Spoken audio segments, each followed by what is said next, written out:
Betul. Oke, terima kasih. Assalamualaikum warahmatullahi wabarakatuh. Alhamdulillahirabbil alamin wassalatu wassalam ala asrafil anbiya wal mursalin wa ala alihi wa ashabihi ajma'in amma ba'd. Kita akan masuk ke mind map setelah kita menyelesaikan dua ayatnya 128 dan 127 dan 128.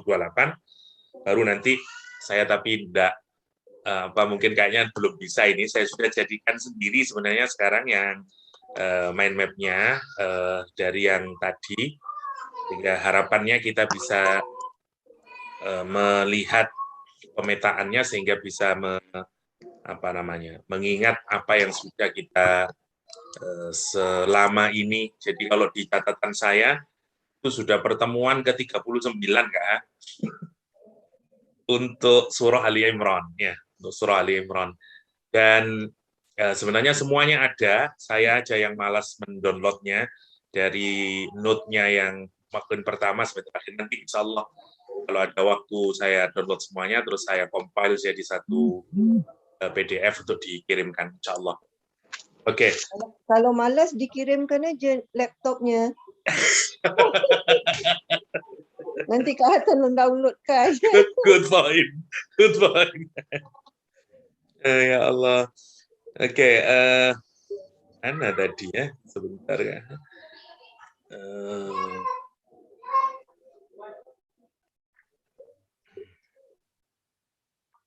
Apa ini ya? Nantilah. Jadi yang mind map sudah saya gabungin menjadi satu. Saya ngambil dari beberapa. Ada kayaknya ada 4 atau 5 versi. Yang terakhir yang bentuk PPT itu, yang ring composition. Nanti semuanya akan kita lihat apa perbedaannya dan mana yang kira-kira bisa paling memudahkannya setelah ini. Oke, kita lanjutkan dulu pembahasan kita di ayat yang ke-127 kalau saya tidak salah. Oke, tapi ada beberapa poin kemarin yang masih missing karena saya ngantuk kemarin, saya takut ada yang keliru cara menjelaskannya karena sedikit sleepy kemarin. Oke, ada beberapa hal yang penting untuk di highlight lagi. Yang pertama terutama perbedaan antara suasana Uhud dan Badar yang digambarkan Allah di ayat yang ke-126 kalau di surah Ali Imran, dan untuk perang Badar digambarkan di surah Al-Anfal ayat 10. Redaksinya hampir sama tetapi nanti ada perbedaan. Nah, saya ingin ngawali dari yang di surah Al-Anfal. Catatan kita ada kalimat yang menarik, yaitu kalimat murdifin. Ya, ini yang poin yang kemarin belum didiskusikan. Jadi turunnya malaikat, sekali lagi ya, ini kesadaran bahwa kita menyadari bahwa di dalam agama ini, bahwa kita ini cara pandang kita terhadap realitas itu memang harus mengikuti agama ya. Karena di dalam agama ini kita mengenal keyakinan bahwa ada multiple dan hierarchy of realities. Sementara kebiasaan kita memahami realitas itu karena pengaruh sebagaimana yang saya jelaskan kemarin, sains modern, kita hanya mengakui ada single reality. Celakanya karena kita hanya melihatnya sebagai realitas tunggal. Karena sebenarnya kan begini, dalam agama ini yang benar-benar yang merupakan benar-benar realitas itu hakikatnya adalah Allah. Kita ini bukan real sebenarnya. Karena itu Allah yang wujud, kita mewujud istilahnya.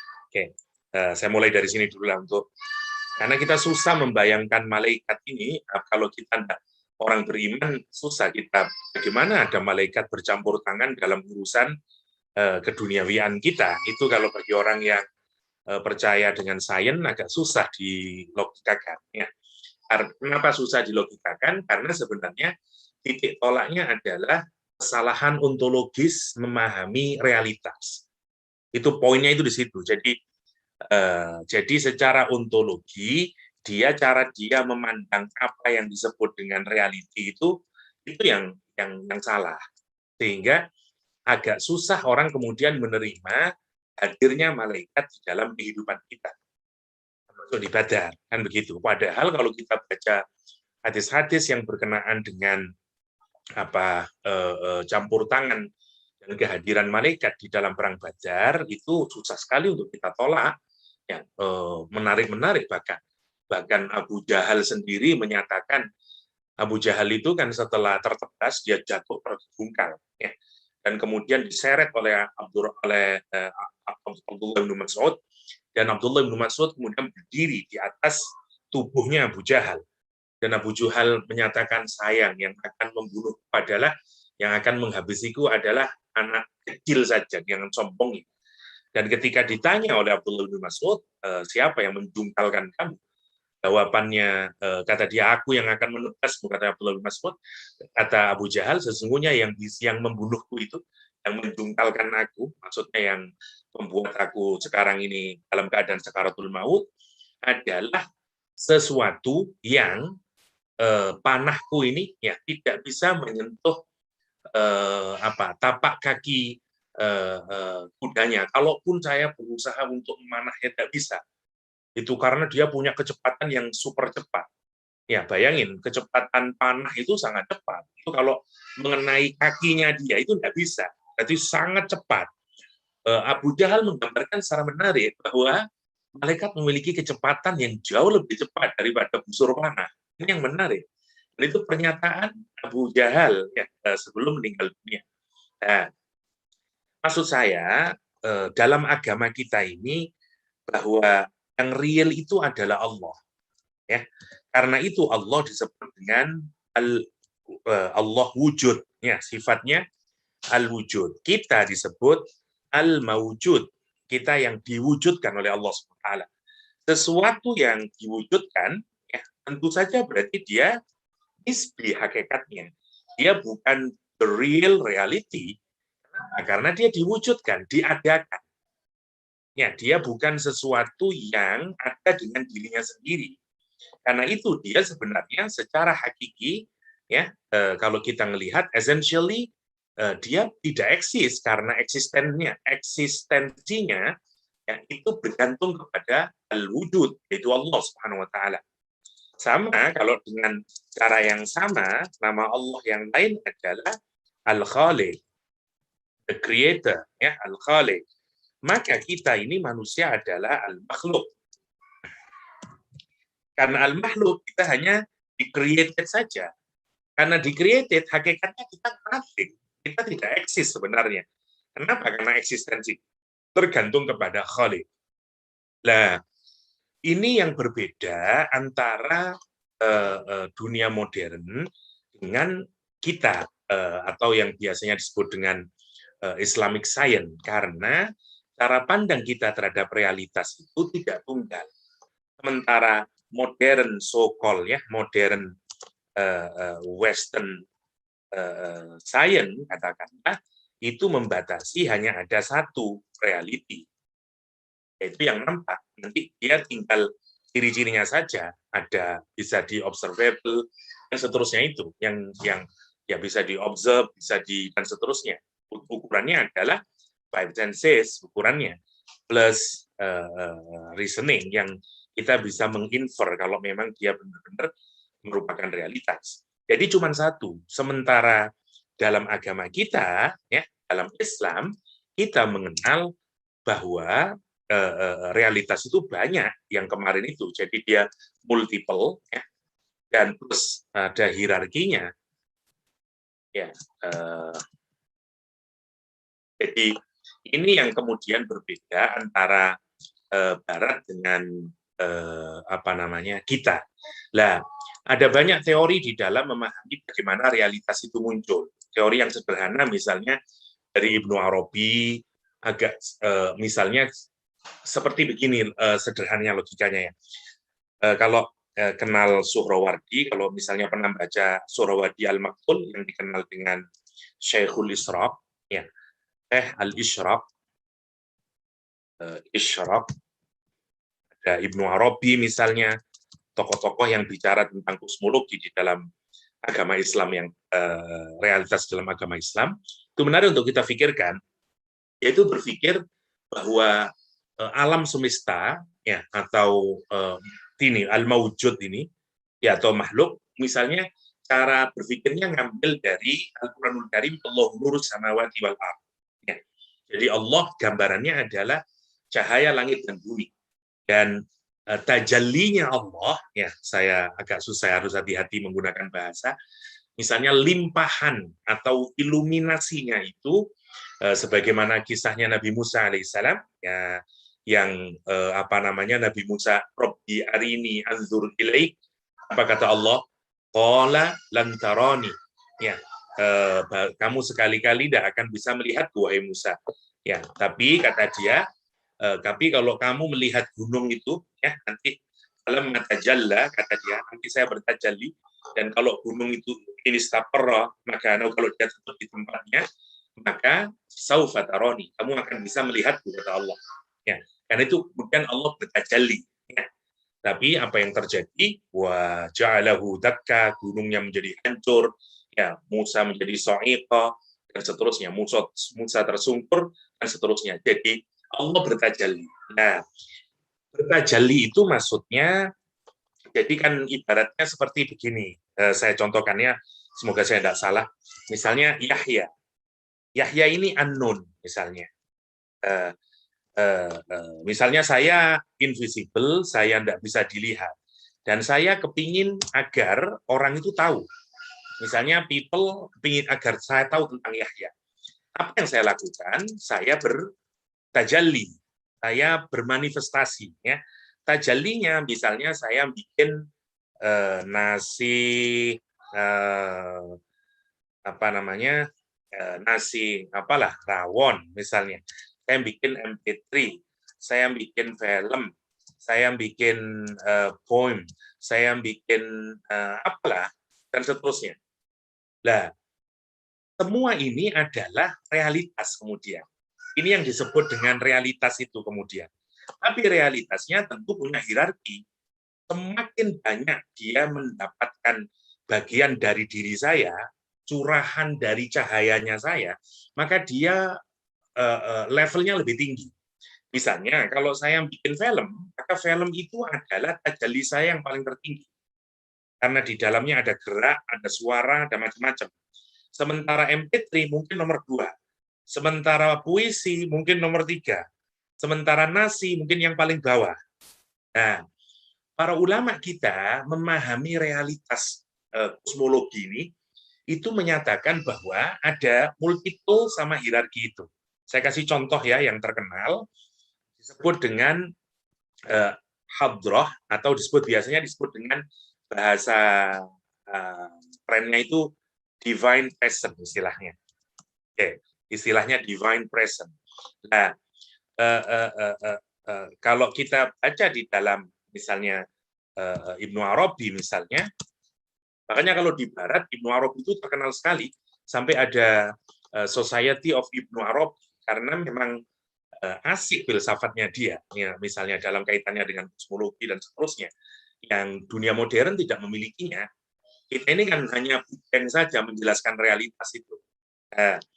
Sementara dalam agama Islam, misalnya kita dapati salah satu tokohnya Ibnu Arabi yang melihat bahwa ada divine presence yang disebut dengan al-hadrah, ya, al-hadrah, al-khams, ya, al-hadrah, al-khams, al-ilahiyah. Nah, kata dia ini yang disebut, dia menyebut ada 5 hierarki realitas. Yang pertama disebut dengan Hahut, ya, nanti kemudian menjadi ini, terus ada Lahut, terus ada Jabarut, terus ada Malakut, terus ada Nasut. Nasut yang paling rendah yaitu alam material. Nah, sekarang kita bandingkan. Kalau kita mengikuti ini, meskipun ini sebagian ada di dalam bahasa kita atau di dalam apa namanya, di dalam literatur kita, ya, kita mengenal istilah-istilah ini dipakai, misalnya Lahut, misalnya Jabarut, misalnya Malakut, ini dipakai. Ini semuanya kita sebut sebagai alam. Alam Jabarut, alam Malakut, yang dalamnya punya tata aturan, sistem, hukum-hukum fisika, dan seterusnya berbeda dengan yang lain. Nanti disatukan ada angelic world dan seterusnya. Angelic world di sini dan seterusnya. Nah, sains modern itu hanya mengakui realitas itu cuma di sini. Nasut saja. Dan malakut, jabarut, lahut, hahut, dan tidak terima itu. Kenapa? Karena dia hanya membatasi ukuran realitas itu dengan sini. Harus panca indera, harus reason. Kalau itu tidak bisa, berarti dianggap bukan realitas. Makanya, metafisika itu tidak dianggap realitas oleh orang modern. Dulu, sebelum modern science, metafisik itu adalah lebih tinggi dari fisik dulu. Sekarang, orang kalau belajar metafisika, itu bukan sains lagi. Itu kan menarik. Jadi ada pergeseran cara kita memahami realitas. Nah, kenapa saya sedikit mengawali dari sini? Karena kalau kita ini, kepala kita ini sudah oleh modern science, yang kalau katanya Prof. Syed Naqib Alatas, itu westernized knowledge, kalau katanya Pak Naqib, karena itu perlu di de-westernisasinya, di de-westernization katanya Pak Naqib Alatas, ya, agar kemudian dirubah, dibuang konsep yang salah itu dan kemudian di-islamize, ya, yang beliau sebut dengan Islamization of knowledge, ya. Nah, poinnya itu begini, maksud saya. Coba kalau kita ini, anak kita buat barangkali, itu kan susah menjelaskan kepada anak kita secara logis, kalau dia menyatakan bahwa malaikat ikut serta loh dalam perang Badar, kata dia, come on, bagaimana memahaminya itu? Nah, salah satu penjelasan logisnya itu berangkatnya harus dari sini, menurut saya. Ya, selain karena iman tentu saja. Nah, karena sains itu hanya melihat realitas itu ini, sehingga dia tidak mengakui ada yang ini. Doa, segala macam. Lah, sementara di Islam, kita meyakini ini semuanya adalah unity. Dia ini satu kesatuan. Ya, unity of knowledge. Dan jadi dan yang paling ujung semuanya sebenarnya siapa? Allah SWT sebagai al-haq, sebagai realitas, ya, yang paling benar. Sebagaimana Yahya ini tadi. Jadi Nasirawon, MP3, film, sebenarnya itu ya, itu cuma ayat Yahya, gitu misalnya. Tanda-tandanya saja. Semua realitas kita itu, ya, semua realitas yang ada, semua alam semesta ini, termasuk diri kita, adalah ayat Allah. Itu yang menarik. Makanya misalnya ketika kita melihat sunset atau sunrise, atau melihat kita berada di puncak gunung, maka kita akan menyadari manifestasinya Tuhan itu. Karena itu bibir kita bukan menyatakan, oh God, ya Allah, subhanallah. Kenapa? Karena kita menyadari. Nah, itu yang menarik. Nah, modern science membuang itu. Itu yang digeramkan oleh Said Hussein Nasr. Science sekarang kehilangan secretnya, kehilangan kesuciannya. Karena kemudian hanya dilihat sebagai something yang material. Kenapa sains begitu? Karena kalau sains dilekatkan lagi sama yang suci, karena kalau dia menerima ini semuanya, maka wajib sains menerima Tuhan. Dan sains tidak mau menerima Tuhan, itu masalahnya. Nah, dalam agama kita disadari bahwa ini saling kait-mengkait semuanya. Malakut ada bisa berhubungan dengan hahut, jabarut bisa mengintervensi nasut, dan seterusnya. Nah, perang Badar harus kita letakkan pada konteks itu. Karena itu kata Rasulullah SAW, ketika ada sahabat yang bertanya tentang malaikat yang ikut serta dalam perang Badar, kata Rasulullah SAW, iya, itu adalah bantuan dari Allah SWT, malaikat dari langit ketiga, kata Rasulullah SAW. Nah, itu hanya bisa kita terima kalau kita menerima konsep ini. Oke, maksudnya begitu. Mohon maaf ya, saya terlalu jadi kayak kuliah filsafat ilmu. Bukan tafsir, jadi sorry Kak. Oke, kembali lagi ke perang Badar. Jadi maksudnya Allah itu menjanjikan kepada orang beriman ya bahwa dalam peperangan kalau mereka sabar dan bertakwa, Allah akan membantu mereka, mendatangkan kepada mereka malaikat yang murdifin. Sifatnya itu bergelombang. Jadi dikirimkan 1000, nanti siap lagi. Kalau dalam keadaan genting dan mereka tetap penuhi syaratnya, yaitu sabar dan takwa, akan dikirim lagi. Nah, itu yang harus kita lihat antara hubungan surah Al-Anfal dengan surah Ali Imran. Itu poinnya, kenapa saya ngawali dari Al-Anfal. Oke, kita sekarang masuk di perbedaannya ya. Kemarin sudah, saya hanya ingin bacakan untuk nanti dibaca sendiri. Perbedaannya misalnya di sini nadanya itu sebenarnya yang di perang Uhud itu jauh lebih yang di Badar itu jauh lebih menunjukkan kekhawatiran ya, karena memang ini perang pertama dan seterusnya. Sementara di Uhud tidak, karena itu redaksinya berbeda ya. Jadi yang pertama, di sini bagaimana malaikat turun kalau di perang Badar. Di Uhud tidak turun, hanya dijanjikan saja. Oke. Kan kalimatnya di sini menggunakan kata murdifin, yaitu turun mutatabi'in. Ya. Berurutan. Turun, nanti berikutnya lagi ada lagi terus dengan ba'duhum ala athari ba'din. Sebagian atas yang lain terus gitu. Ya. Oke. Nah, cara memahaminya ayat di 124 dan 125 dari Ali Imran itu ada yang memahami juga untuk perang Badar. Jadi bantuan malaikat yang akan diberikan dengan jumlah 3.000 dan 5.000 itu juga dialamatkan ke Al-Anfal, ke perang Badar gitu. Jadi dia dianggap ayat yang berbicara tentang perang Badar. Kalau kita baca, padahal di surat Al-Anfal, Allah mengirimkan 1.000 malaikat. Nah, bagaimana kita mengawinkan dua ayat yang nampaknya berbeda? Karena yang satu bilang 1.000, yang di Ali Imran bilang 3.000 sama 5.000. Nah, jawabannya adalah pada kata murdifi. Karena Allah menjanjikan dia akan bergelombang. Nah, karena itu terjadi perbedaan kalau kita lihat di dalam hadis nanti. Angkanya bisa berbeda. Dan itu tidak membuat kita menjadi bingung. Kenapa? Karena memang Allah menyatakan turunnya malaikat di perang Badar itu murdifin, dia bergelombang. Boleh jadi nanti kalau dibutuhkan dilepaskan lagi, dirilis lagi oleh Allah malaikatnya, kira-kira begitu. Jadi ada dua pendapat, satu malaikatnya itu turun di Badar, sebagaimana Ali Imran 124, 125, yang menyatakan tidak turun ada, tapi siap-siap. Jadi Allah sudah menyiapkan 3.000 sampai 5.000 malaikat, tapi tidak terlibat langsung. Dia wait and see saja, tinggal nunggu order dari Allah SWT. Nah, ini ada dalilnya juga. Misalnya, ya ini, Kurz bin Jabir, ya, yang hendak membantu orang-orang musyrik. Ya.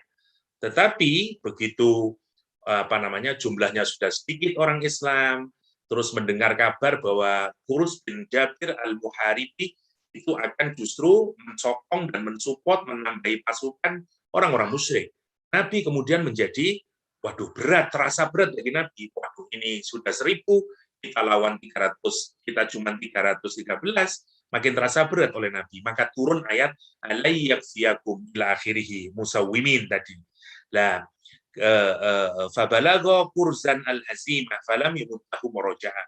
Dan kemudian sampai berita ini kepada Kurz, dan Kurz menggagalkan pengiriman bantuannya.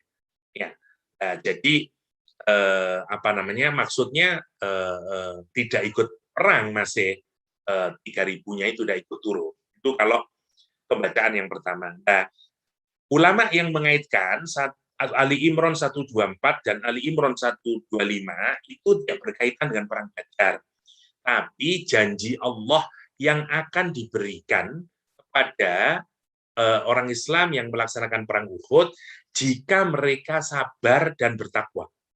Janjinya akan diberikan bala bantuan berupa malaikat 3.000 sampai 5.000 gitu.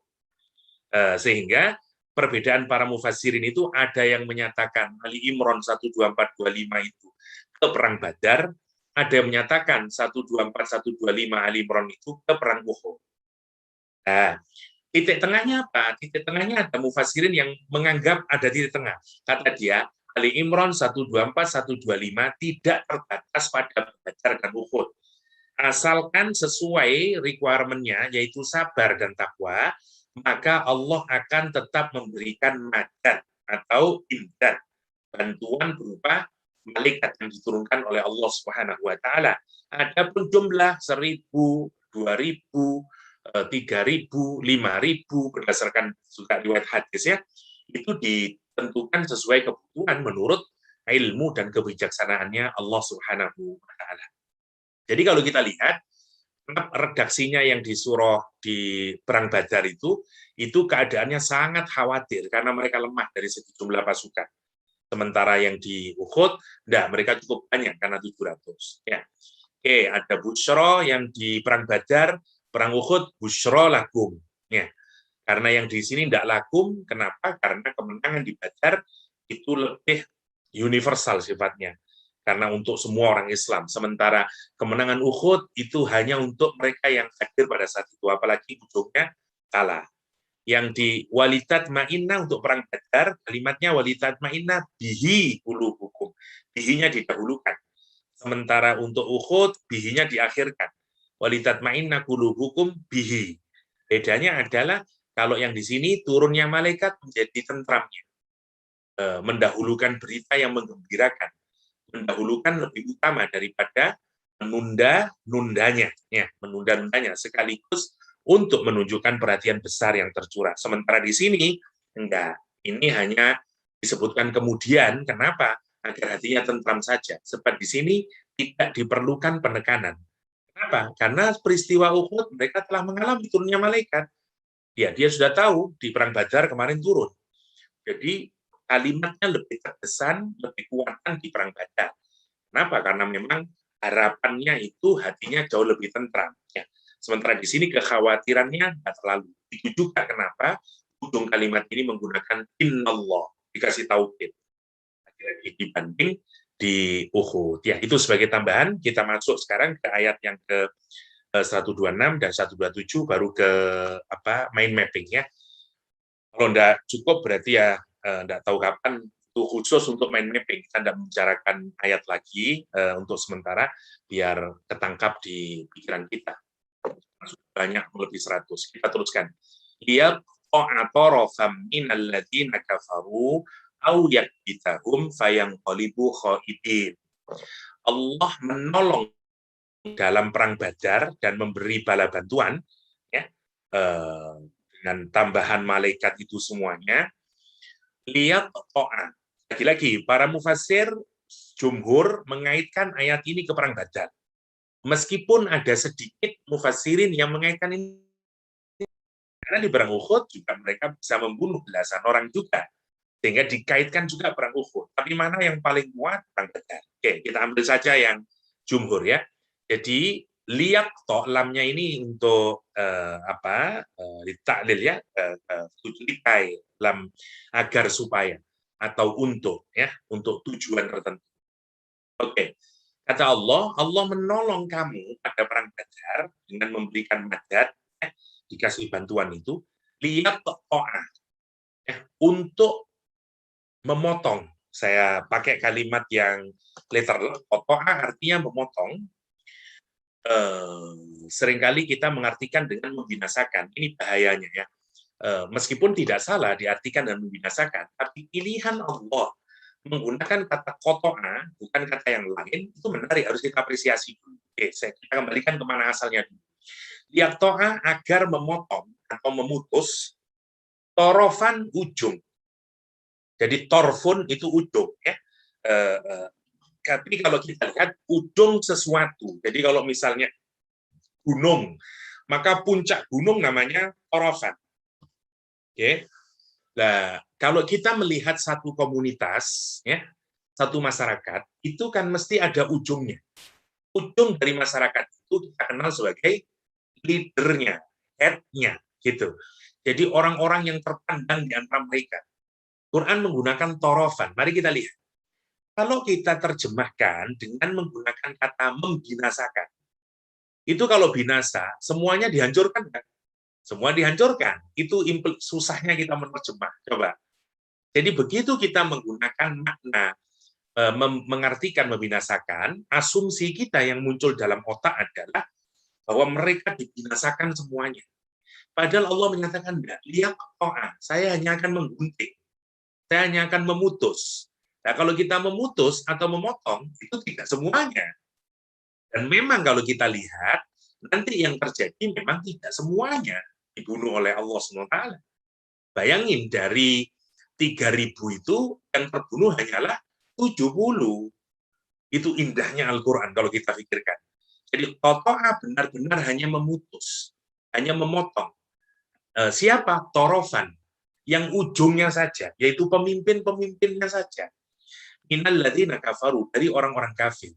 Jadi Allah menyebut mereka sebagai torof, karena mereka yang paling berada di ujung. Ya, untuk menunjukkan mereka adalah pemimpin, dan Masya Allah kalau kita pikirkan.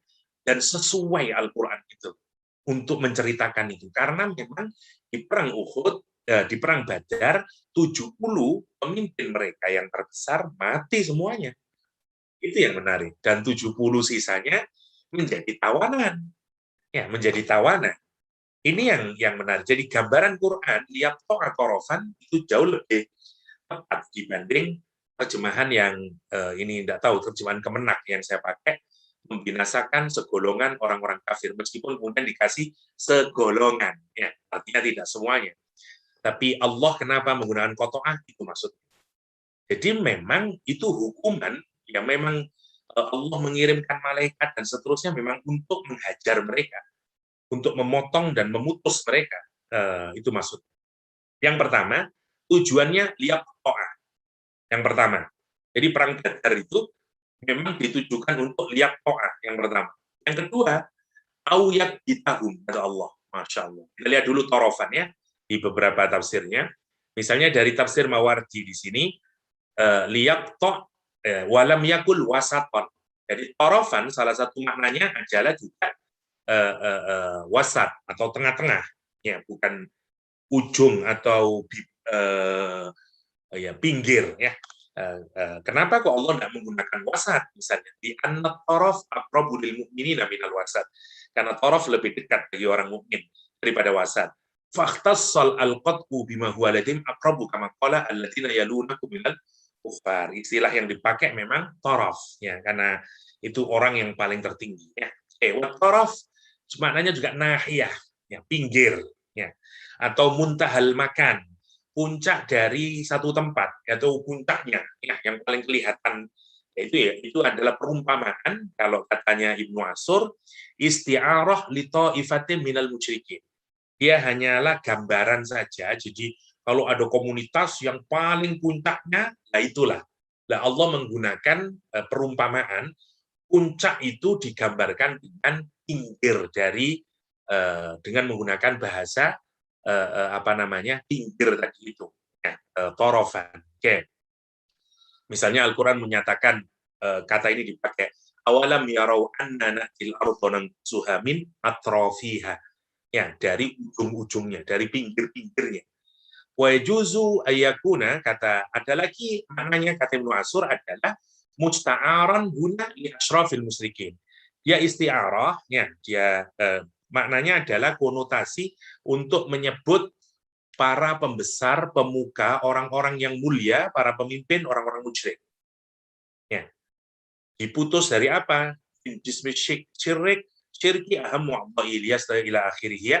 Wa tangkiru torofan, ya, tidak dikasih alnya depan, torofan, itu litafkhim, untuk menunjukkan mereka ini memang pemimpin mereka yang terkenal, yang hebat, dan seterusnya. Ini selektif, memang perang Badar itu sebagai hukuman buat mereka. Ya, katanya huwa min atrafil arab, ay min asrafiha wa ahli buyutatiha. Memang dia adalah orang yang paling mulia. Itu maksudnya qarafan minal ladzina kafaru. Liyaqta'a, sebagian juga menyatakan Ibnu Katsir, ay amarakum bil jihad wal jilad. Allah memerintahkan kepadamu untuk jihad dan ngelemparin mereka, ya. Atau liyaqta' diartikan oleh Ibnu Katsir juga dengan yuhlika, atau menghancurkan. Makanya diartikan dengan membinasakan tadi. Ya. Itu maksudnya yang pertama. Ada lagi Mawardi lagi, misalnya enggak ada, ya. Liyaqta'a artinya waman nasru illa min liyaqta'. Ya, Jadi tujuannya apa namanya, memotong pinggir atau membinasakan pemimpin-pemimpin orang kafir itu, Allah menolong Badar itu tujuannya untuk itu. Kenapa Allah kok mengutus malaikat itu tujuannya ada yaqta atau rafa.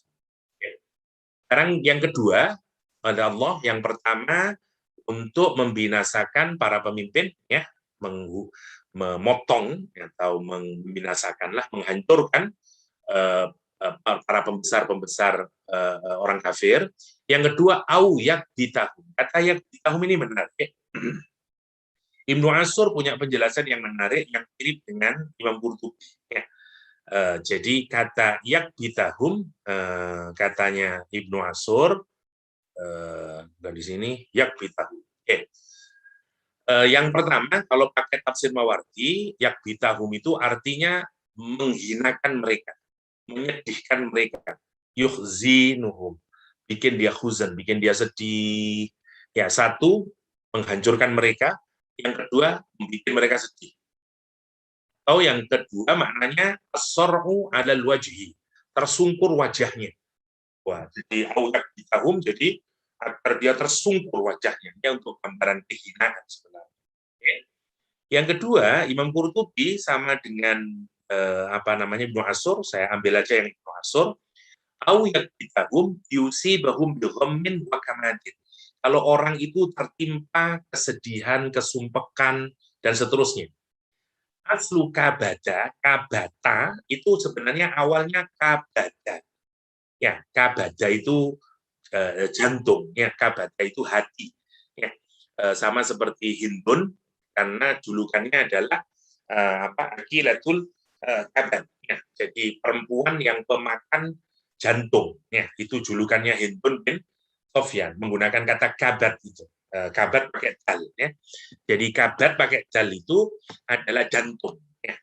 Nah, orang Arab itu menarik. Jadi kalau menggunakan kata kerjanya itu awalnya menggunakan dal, tapi kemudian diganti menjadi ta. Seperti kata misalnya kuliah itu kalau musibahnya itu mengenai ginjal, ya, namanya kuliah. Mutina, jika yang mengenai itu ke punggung, namanya mutina. Ru'ya, jika mengenai pandangannya. Jadi awalnya kalimat ini kabada, tapi dalnya kemudian diganti dengan huruf ta.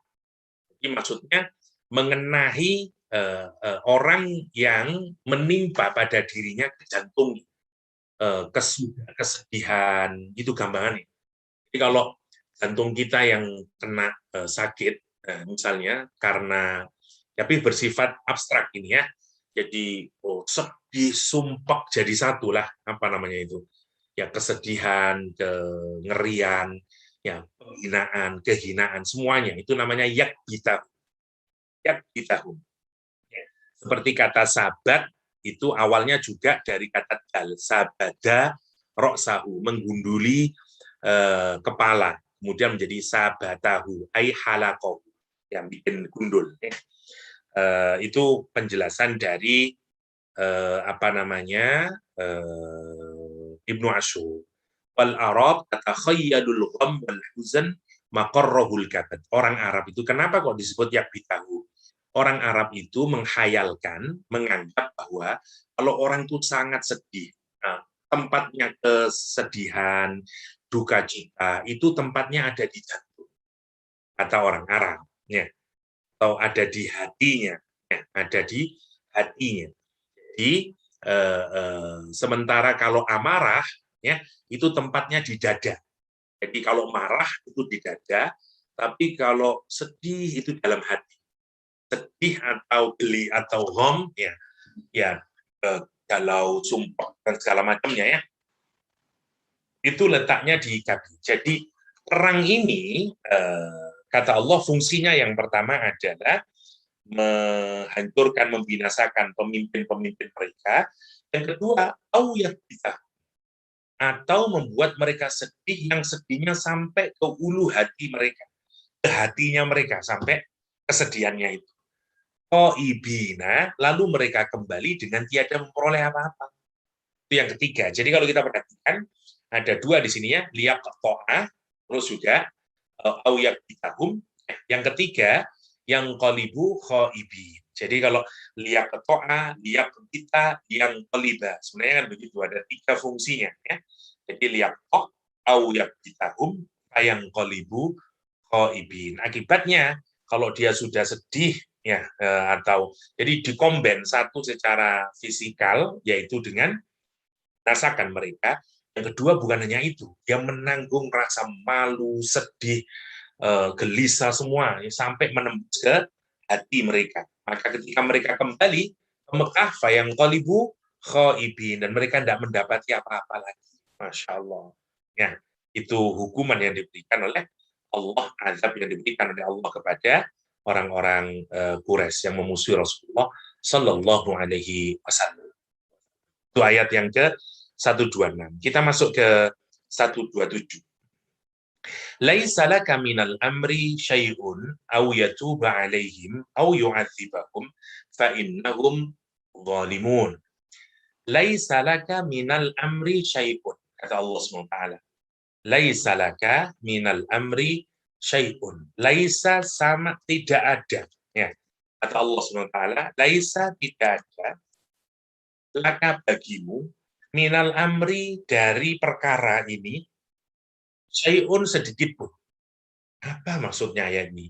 Kamu tidak punya sedikit pun campur tangan dalam urusan ini, Muhammad. Laisa laka minal amri syai'un. You tidak punya, tidak boleh, tidak punya, tidak ada sedikit pun campur tangan dalam urusan ini. Kata Allah SWT. Au yatuba alaihim au yu'adzibahum fa innahum ghairu malumin. Nah, ini kalau kita hubungkan ke apa namanya? Ke perang Badar itu berkenaan dengan apa namanya? Tawanan perang ya. Jadi ada yang mengaitkan ini untuk tawanan perang ya, karena setelah perang Badar itu menang 70 yang mati, 70 menjadi tawanan, itu ada yang usul dari Abu Bakar sebaiknya diampuni saja, tinggal mereka membayar uang tebusan. Boleh jadi kalau dia nanti bertaubat itu akan lebih baik. Nah, itu apa namanya ketentuannya siapa? Pilihannya siapa? Abu Bakar. Umar meminta, wah ini kayaknya diadab saja dan seterusnya. Ya.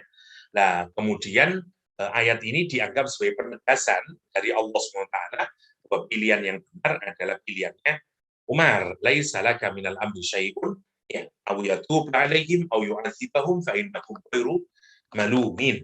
Ya, kamu sebenarnya tidak boleh menentukan itu terserah aku aja. Dalam urusan ini itu prerogatifnya Allah Subhanahu wa taala. Yang kedua, ini dikaitkan, ini yang paling banyak ya, dikaitkan dengan kejadian yang menimpa Rasulullah Shallallahu Alaihi Wasallam sendiri di perang Uhud.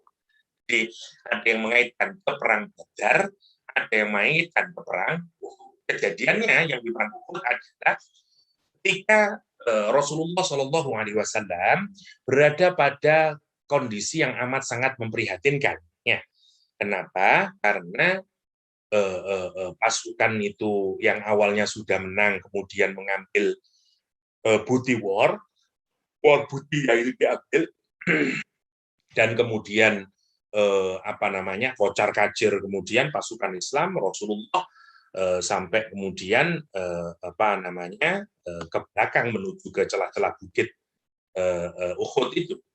Akibatnya Rasul itu berdarah-darah ya karena giginya tanggal, gigi sirinya itu tanggal, terus kawatnya itu kawat topengnya itu topeng besinya Nabi itu mengenai pipinya sehingga darah banyak mengalir dan Nabi terperosok juga. Jadi ada buahnya. Jadi Nabi mukanya berdarah-darah sampai kemudian ada kisah sahabat yang nanti mengambil apa namanya kawatnya itu dan dia menyedap darahnya Rasulullah Shallallahu Alaihi Wasallam.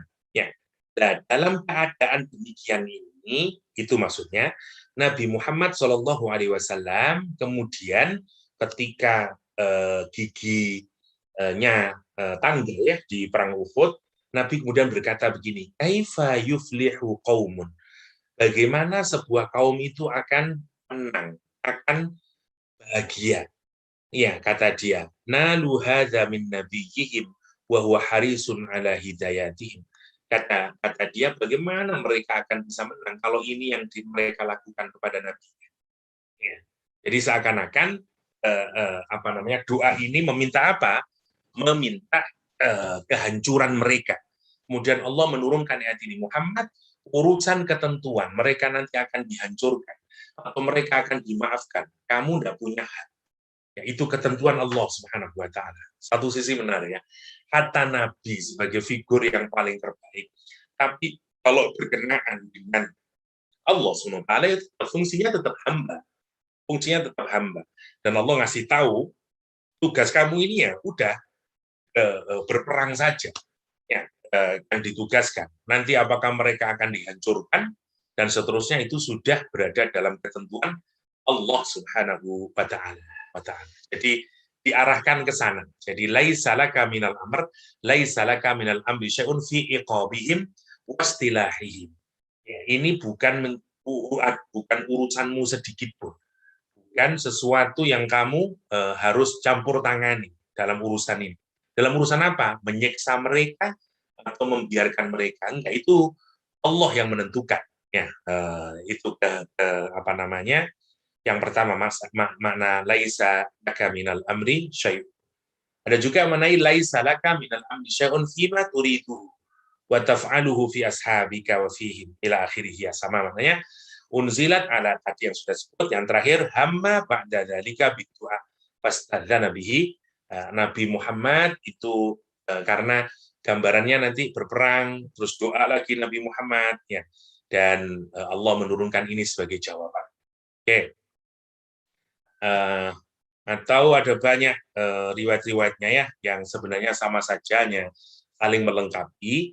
Misalnya di Imam Qurtubi, kaifa yuflihu qaumun syajju ra'sa nabiyihim wa kasaru raba'iyatahu wa huwa yad'uhum ila Allah taala. Bagaimana satu kaum akan menjadi bahagia ya, jika mereka mengucurkan darah di kepala nabinya ya, mematahkan gigi serinya, padahal dia berdoa pada kalian, pada Allah Subhanahu wa taala. Itu nanti ada juga riwayat yang menunjukkan, dan ini yang paling menarik. Jadi Allah terus ketika Nabi begini ini kemudian mengilhamkan atau memberikan wahyu kepada Nabi, urusan itu adalah urusan Allah. Tugas kamu tidak boleh dilarang. Melalui ayat ini Nabi menghendaki kehancuran total kepada mereka dan seterusnya, karena itu adalah prerogatifnya Allah Subhanahu wa taala. Maka setelah itu Nabi ada riwayat lagi yang jauh lebih ketika Umar meminta kepada Rasulullah Shallallahu alaihi wasallam, lihat keadaan Rasul yang berdarah-darah itu, Umar nggak tahan dan kemudian memohon kepada Nabi, ya Rasulullah, katanya Umar, bi abi anta wa ummi, kata Umar, demi bapakku dan demi ibuku ya Rasulullah. Nabi Nuh itu berdoa kepada Tuhannya, Rabbi la tadhar 'alal ardi minal kafirina dayyara. Allah, jangan sisakan di atas muka bumi ini rumah orang-orang kafir, maksudnya matiin semuanya aja lah orang kafir itu. Ya. Dan terus kata Umar bin Khattab, walau ta'auta 'alaina mislaha lahalakna min indi akhirana. Kalau engkau meminta kepada Allah, kata dia, ya, yang semisal dengan Nabi Nuh, ya pasti kita juga akan ditolong, diijabah doamu itu. Ya, kira-kira begitu ya. Lahalakna, maka kami akan menghancurkan binti akhirina. Faqad wuti adh-dhahruka, kata dia. Wa udmiya wajhuka wa qusirat raba'iyatuka fa abaita an taqula ila khair. Umar itu terkesima ya Rasulullah, padahal kamu berluka, gigi serimu tanggal, darah mengucur. Kenapa kamu tidak berdoa sebagaimana doanya Nabi Nuh? Kalau kamu berdoa sebagai Nuh, hancur kita semuanya nanti. Sama, karena pasti diijabah. Sebagai Nabi Nuh yang berdoa, Rabbi la tadhar 'alal ardi minal kafirina dayyara. Kenapa kok enggak? Justru engkau malah mengucapkan kata-kata yang baik, terus berdoa dengan sesuatu yang baik. Bahkan engkau mengatakan, Rabbi firli qaumi fa innahum la ya'lamun. Ya Allah, ampuni kaumku ini karena mereka tidak tahu. Masya Allah. Di tempat yang lain dengan panjang Rasulullah menyatakan, aku ini tidak diutus, kata dia, aku tidak diutus menjadi la'anan, yang suka melaknat, suka memberikan doa-doa yang buruk, enggak. Ya, tapi saya diutus untuk kebaikan. Dan kemudian Rasul menyatakan karena mereka itu enggak tahu, ampuni mereka ya Allah karena mereka adalah Rabbighfir liqaumi fa innahum la ya'lamun. La ya'lamun. Jadi sekali lagi, kalau urusannya penghancuran secara total itu prerogatif Allah, tidak dibolehkan, ya. Tetapi dan itu yang membuat nanti Rasulullah SAW kemudian tidak mau lagi mencela meskipun sedemikian parahnya, ya. Yang dilakukan Nabi hanyalah mendoakan mereka. Jadi kalau kita temuin hadis-hadis yang lain yang menunjukkan doa Nabi, mencela dan seterusnya, itu boleh jadi karena terjadi setelahnya, ya, atau bukan pada kasus di perang Uhud ini atau sebelum perang Uhud misalnya. Kata Nabi misalnya melakukan doa kunut dengan mencela, ya. Ini salah satu misalnya Nabi Allahumma al'an fulanan fulanan. Ya Allah laknati si fulan dan si fulan misalnya di dalam kunut subuhnya misalnya. Ini harus kita lihat sekuennya tadi itu. Tapi setelah kejadian perang Uhud itu Nabi ditegur dengan kalimat tadi itu, laisa laka minal amri syai'un, laisa laka minal amri syai'un. Oke, saya tidak bacakan semuanya ya, tapi intinya samalah. Laknat-laknat tadi saya kira penting. Ini maknanya sama saja. Ini hanya hadis yang saling menguatkan satu sama lain. Ya, misalnya ini Nabi juga melakukan doa kunut dengan melakukan doa, ya Allahumma la'an fulanan, ya Allah laknati si fulan. Allahumma la'an Haris bin Hisham, ya Allah laknat Haris bin Hisham. Allahumma la'an Suhail bin Amr, ya Allah laknatilah Suhail bin Amr. Allahumma la'an Saffan bin Umayyah, kata Rasulullah. Kemudian turun ayat ini. Jadi kunut yang dilakukan Nabi itu dengan menyebut satu-satu, diminta Allah, memohon kepada Allah untuk melaknati, itu sebelum turun ayat laisa laka minal amri syai'un. Ya, begitu turun ayat ini, ya laisa laka minal amri syai'un, lagi Rasulullah SAW seperti jawaban yang tadi itu, Nabi kemudian menyatakan aku tidak diutus untuk melaknat, ya, dan akan tetapi justru mendoakan mereka agar mendapatkan hidayah dari Allah Subhanahu wa Ta'ala. Ya, itu yang dilakukan oleh Rasulullah SAW setelah turunnya ayat laisa laka minal amri syai'un. Laisa laka minal amri syai'un. Jadi secara mudah begini, ya. Jadi bagi mufassir yang melihat laisa laka minal amri syai'un itu dikaitkan ke perang Badar, kaitannya dihubungkan kepada tawanan perang. Kalau dihubungkan ke perang Uhud, ya kaitannya adalah pada saat tentara Islam dipukul mundur, kocar-kacir, Nabi Muhammad bahkan ke sela-sela bukit untuk mempertahankan diri. Nah, pada saat yang genting itu Rasulullah berdoa, ya. Termasuk juga kejadian doa-doa yang Rasul melaknati itu. Tapi begitu turun ayat ini, laisa laka minal amri syai'un, sudah, karena sekarang sudah dikasih aturan, ya, tidak boleh lagi karena urusan orang itu disiksa oleh Allah atau diberikan azab, ya, itu urusan Allah SWT. Dengan teguran yang tegas, laisa laka minal amri syai'un, kata Allah SWT. Terakhir, walillahi ma fis samawati wa ma fil ardh yaghfiru liman yasha wa yu'adzibu man yasha wallahu ghafurur rahim. Wallahu ghafurur rahim. Dan milik Allah Subhanahu wa Ta'ala apa saja yang ada di langit wa ma fil ardh, dan yang ada di bumi apa saja. Satu, kenapa ini hal yang menarik, ya, setelah Allah menyatakan mau diazab, mau dibinasakan, dan seterusnya. Itu semuanya adalah ketentuan Allah Subhanahu wa Ta'ala dalam kaitannya dengan decision making. Itu tidak boleh diintervensi oleh siapapun, dan itu bagian dari kekuasaan Allah Subhanahu wa Ta'ala. Hatta kepada Nabi Muhammad, Rasulullah dengan tegas menyatakan, "Laisa laka minal amri syai'un." Kesannya adalah begitu ada banyak misalnya orang-orang yang tidak beriman kepada Allah Subhanahu wa Ta'ala, dan seakan-akan kalau dia tidak mati nanti, dan seterusnya lah. Allah sudah menyatakan walillahi ma fis samawati. Allah sebenarnya tidak butuh dengan semuanya, lawang semuanya itu miliknya Allah Subhanahu wa Ta'ala. Miliknya Allah, apa saja yang ada di langit dan bumi.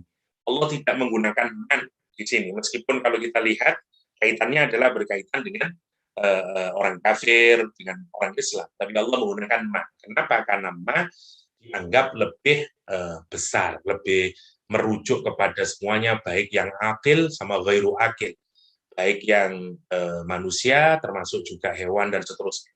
Allah menggambarkan apa saja miliknya Allah yang ada di langit dan yang ada di bumi. Dan terserah Allah, yaghfiru liman yasha, Allah mengampuni siapa yang dikehendaki, wa yu'adzibu man yasha, dan Allah menyiksa siapa yang dikehendaki. Tapi sekali lagi, ini harus dibaca man yasha, itu orangnya juga berkehendak, sehingga ada keterkaitan.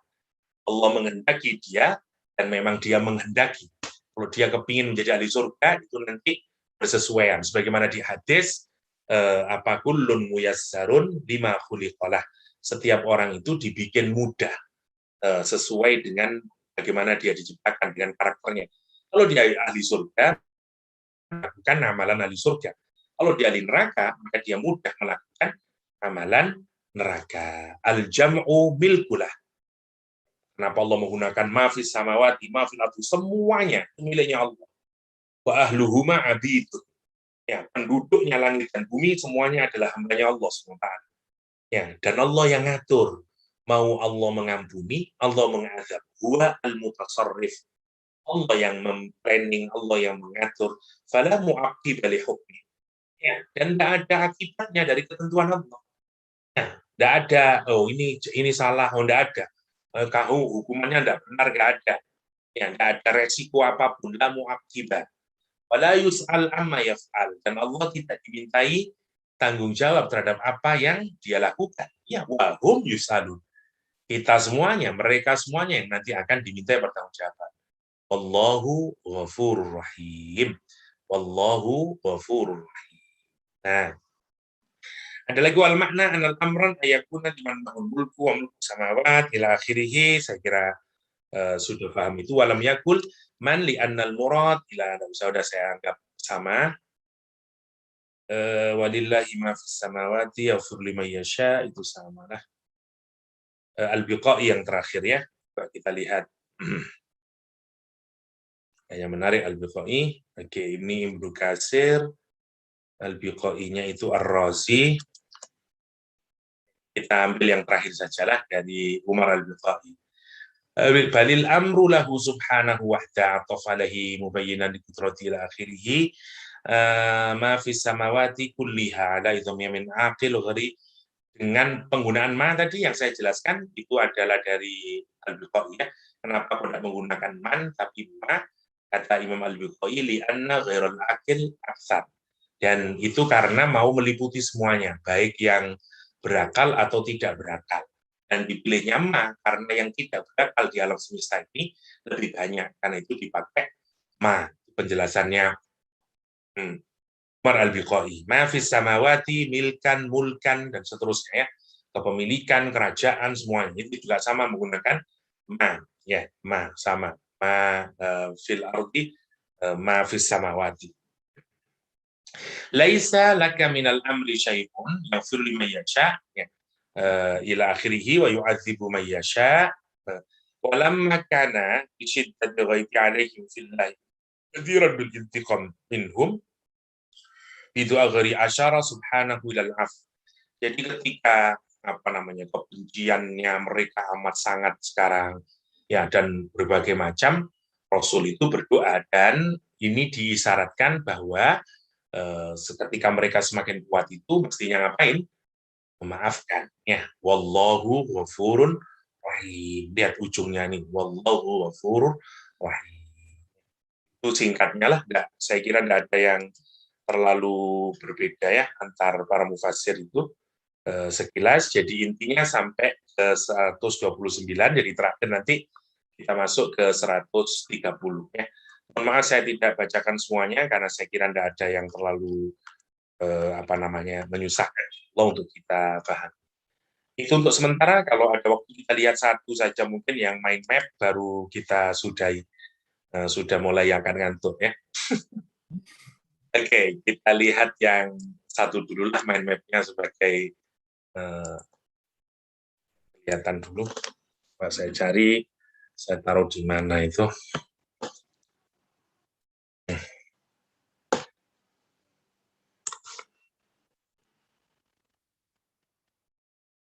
Mungkin dari sini bisa punya.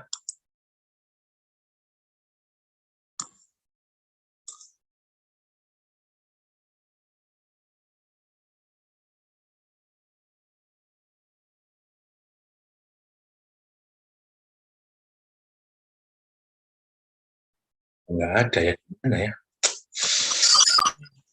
Bentar.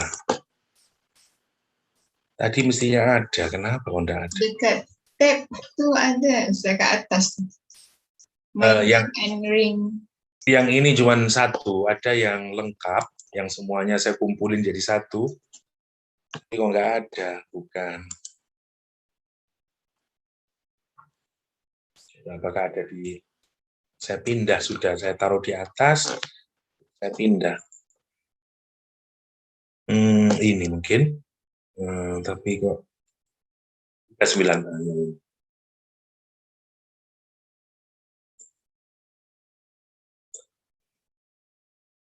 Oke, gambarnya kok enggak keluar.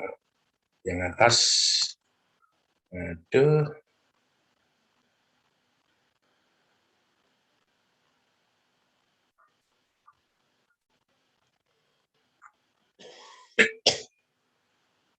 Ada gambarnya yang di atas itu mestinya. Sebentar, ya Allah.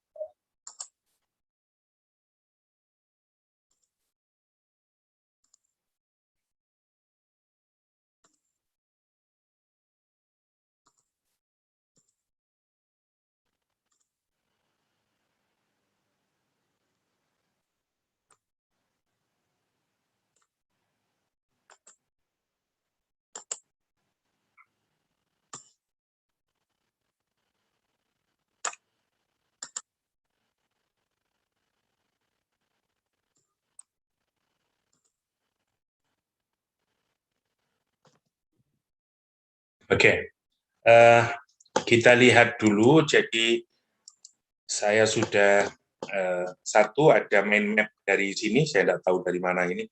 Dari Haya Ar-Rasyid. Ya, yang pertama, saya belum selesai memindahkan ke dalam bahasa Indonesia. Terus yang kedua, ini yang ring composition. Nanti bisa kita lihat pakai yang sini saja untuk mengumpulkan yang mind map ring composition. Setelah itu baru ini yang dari disertasi itu, yang dalalatu asma'i suwar.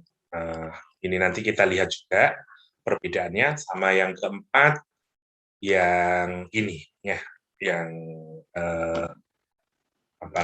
istifa, istilahnya kalau yang di sini, ingat saya. Oke, nanti saya akan tunjukin tempat-tempatnya setelah saya terjemah. Insya Allah di pertemuan mendatang lengkapnya.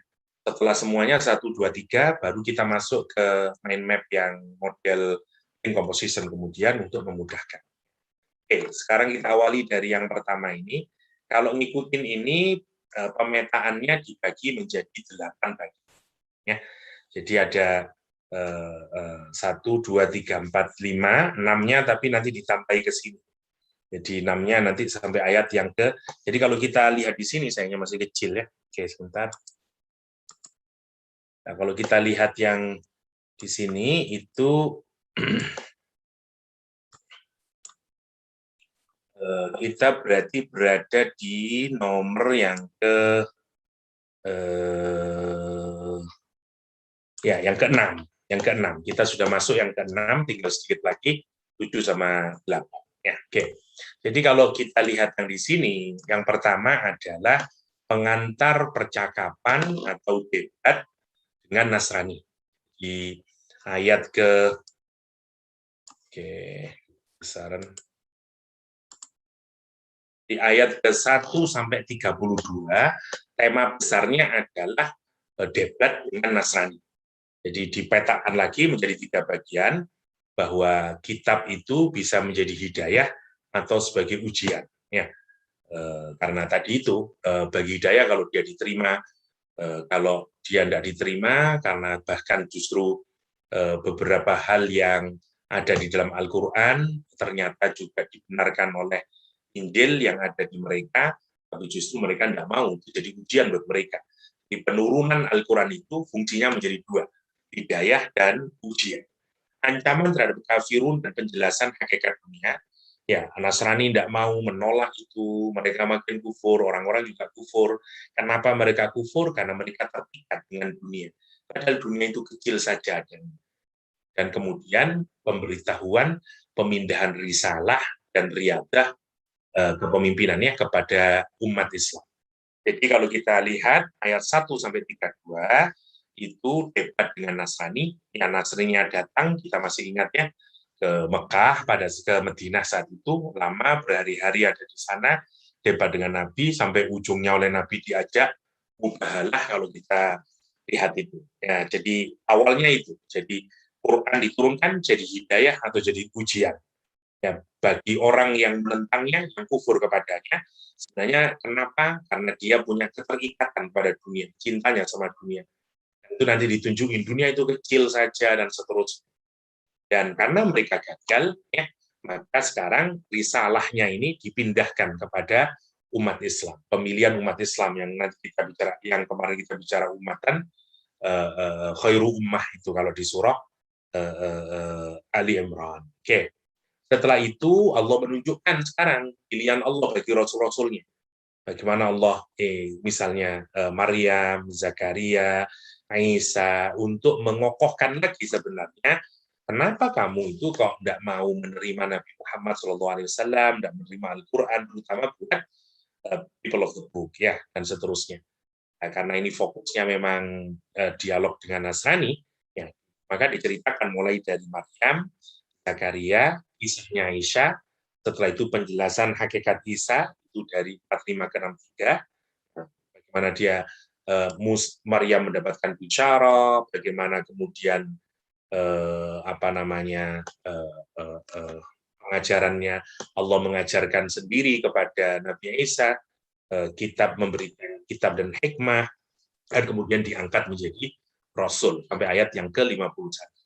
Terus bicara tentang kufurnya Bani Israel atas Nabi Isa dan pengangkatannya, terus mubahalah Rasul dengan Nabi Isa. Lah ini belum saya tulis masih. Insya Allah biar besok saja saya selesaikan semuanya, terus saya kirim khusus yang ini, yang semuanya isinya mind map, saya kasih nomor 39A ya, nanti kita jelaskan apa koneksinya dari bagian-bagian ini. Kalau ngikutin ini berarti ada 8. Kalau ngikutin ini ada 1, 2, 3, 4, 5, 6, 7 kalau pakai yang sini. Kalau pakai yang di sini lebih sedikit lagi, tapi dalamannya banyak. Kalau pakai yang di sini, yang Umar Ali ini ada tema 4 saja. Ya. Jadi ada 4 saja di sini. Kalau di sini ya, penjelasan tentang pemilihan spesial, Istifaul Khos dengan Istifaul Am, ya. Yang pemilihan spesial keluarga Imron, pemilihan yang umum yaitu kepada posisi umat-umat yang lain yang bersifat umum siapapun saja. Tema 1 pemilihan umat tauhid dan posisi kafirin. Terus perlawanan umat tauhid dengan kitab, perlawanan umat tauhid dengan musyrikin, terus penguat hal-hal sebelumnya. Lebih mudah mengingatnya. Ya, nanti saya tunjukin apa isinya, koneksinya apa, ada 4 tema yang di sini nanti kita terus setelah itu kita pindah yang ke sini ya. Nanti yang ke ini karena kita sudah sampai di ayat yang ke sinian nanti 100 di sini juga.